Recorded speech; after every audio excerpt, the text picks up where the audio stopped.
Here we have a digital input board, part number PA1-W03. It allows us to select between two set points. Now, why would you want to do that? First of all, I'll just explain with the P6100 controller here, where we just have the standard one set point. And as you can see, it's -128.8. Here's the set point, which you can adjust. I'm now going to show the controller with the digital input board fitted. With this dual input board you can have two set points, SP1 and SP2, and you can use a switch to switch between them. The dual input board fits into option slot A on the controller. Just here.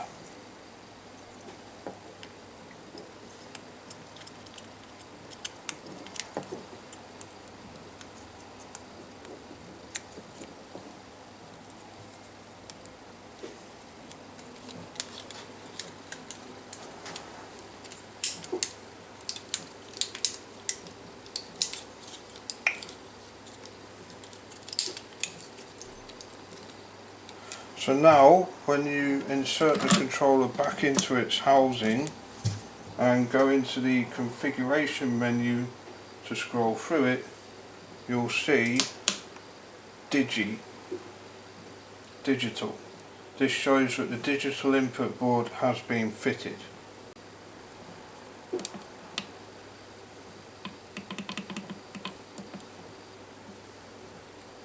Here we are in the configuration menu.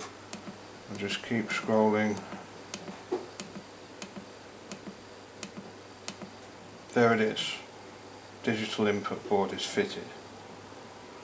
If I now come out of configuration menu,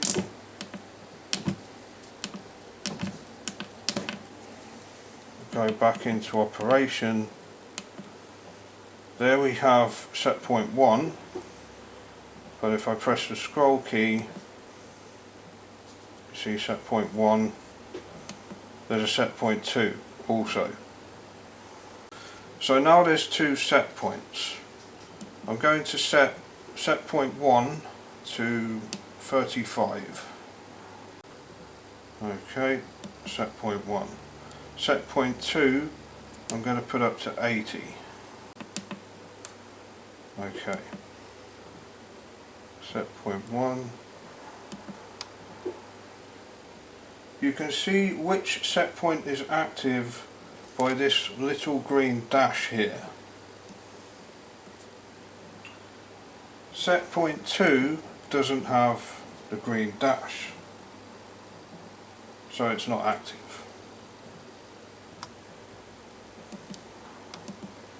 The set point at the moment is set point 1.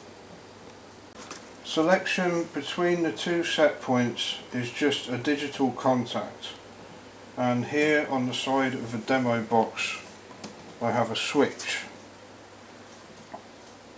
If I flick the switch, you'll see on the front of the controller there that the set point changes from 35 to 80. Set point 2, the higher set point.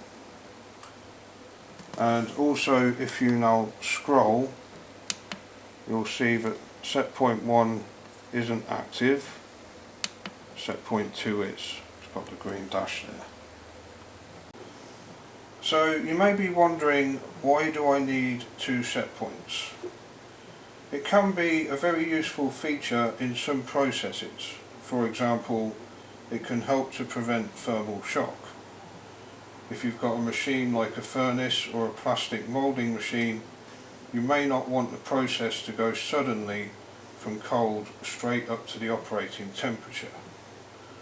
For example, in a plastic injection moulding machine, the operating temperature might be 180 or 200, and you may want the machine to warm up to a lower set point first. Then, once it's warmed up, you can go to the higher set point.